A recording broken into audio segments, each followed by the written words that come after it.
Matt Burton is a big reason why the Bulldogs have soared into the NRL's top four, and the 5'8" has now revealed the secret behind his career best form. A constant in Canterbury's ever-changing spine, Burton has backed his coach's courageous call to change his hooker just a month out from the finals. Struggling as a number 7 2 years ago, Matt Burton is now one of rugby league's most consistent number 6s. In the past, I've had moments where I've tried to do things myself and try and work it out, but now I can pick the moment to do things. Being more selective and rediscovering his running game, key to the 5'8's fine form. At the start of the year, I wasn't getting enough runs early in the game, so that's something I've really focused on, trying to get my hands on the ball, and I think the more I do that, the better it is for the side. Burton says Cameron Ciraldo's decision to promote Bailey Hayward to starting hooker will only make the Bulldogs a better team. With his comms and the way that he gets out and runs the ball as well, I think that's a real plus for us as a team, and then it's obviously going to add that value to us in attack. Relegated to the bench, Reid Marnie played just 16 minutes against the Warriors. It's obviously been tough for Reid, but I think he's been great around the place. Still encouraging Bailey and giving him pointers and doing stuff that great leaders do. Recovering from an abdominal injury, Connor Tracy could return against the Roosters. I think he might be touch and go. I've been asking him the last couple of weeks and he's saying he's feeling great. So I thought he was playing 2 weeks ago, but probably asking the wrong bloke. Max King ready to face off against his fiery Blues teammate Spencer Leniu on Friday night. Obviously got to meet Spencer in the camp and I consider him a good friend of mine. I know obviously on the football field things are different, but he can't really throw much punches these days, so it's probably an advantage to me because I'm not great at throwing them anyway, so you don't have to be too brave on the football field these days, thankfully.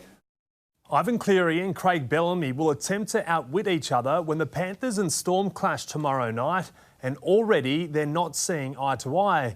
It's over a contentious rule which Cleary wants changed immediately. Already without Jerome Hughes, the omission of Ryan Pappenhausen with a delayed concussion was something the Storm didn't see coming. Apparently a head knock last week. Didn't really sort of think too much about it, and then I think he had a couple of headaches over the weekend, and we played Thursday night and then basically got ruled out from there. A headache for the game, the overprotection of catchers who are trying to score from attacking kicks. Ivan Cleary wants the rule changed. Bellamy has the high-jumping Xavier Coates in his team. He's not backing Cleary. That's the rules. Doesn't matter what I think. Doesn't matter what anyone thinks. It's the guys making up the rules. So that's the rules.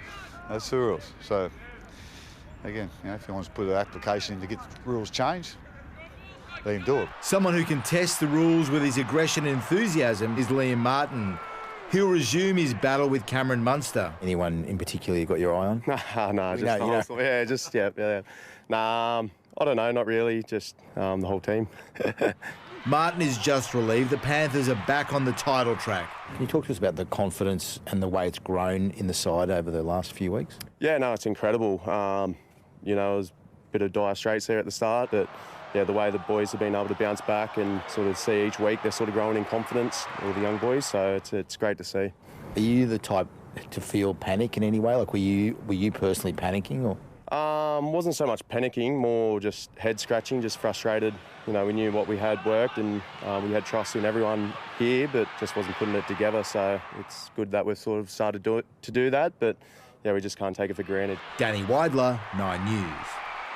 The Wallabies are set to recall James O'Connor for their Rugby Championship opener against the Springboks. It'll be the veteran's first game for Australia in 3 years and comes 16 years after his debut as a teenager. Nick White will also play after his retirement lasted less than a week, today earning unusual praise from his teammates. You got the Great Dane, Will Skelton, and then you got the little Jack Russell, and the Jack Russell's sometimes a little bit more fiery, and he's nipping at the heels of those boys. So he loves not taking a backward step, and as I said, whoever's picked in that gold jersey, that's the kind of spirit that we want to play with. It's been 15 years since Australia's last win in South Africa.